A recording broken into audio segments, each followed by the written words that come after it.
Hey, welcome back to my channel. Last time we were looking into the terms used in electronics. The point of it was to alleviate the learning process and make it more understandable. As you know, electronics is what our world will be driven off in the near future.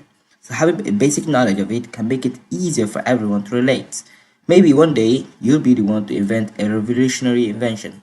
So without further ado, let's get started.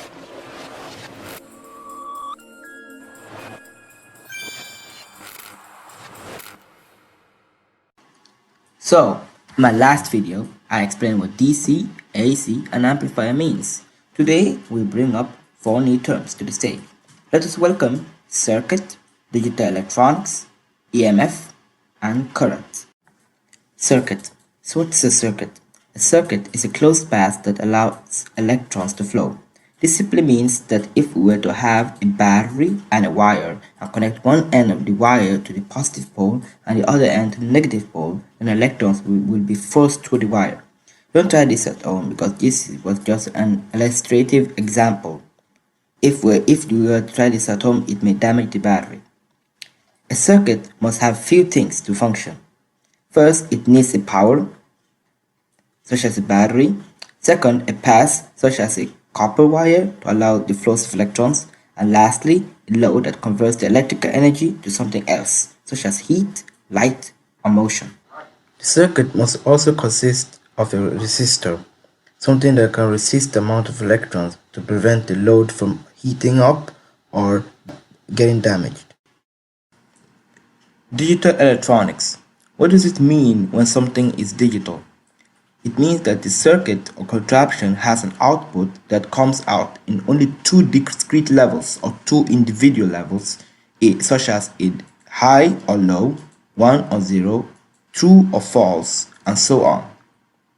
EMF.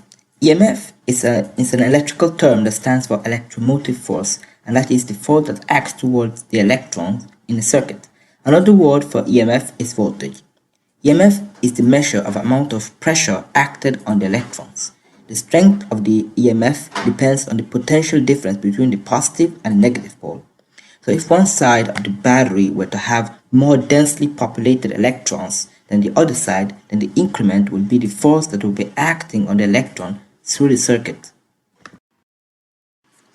Last but not least, current. Current is a measure of amount of electrons flowing in a circuit.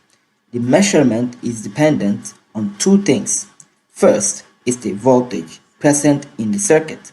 Second is how many electrons flowing through the circuit at once.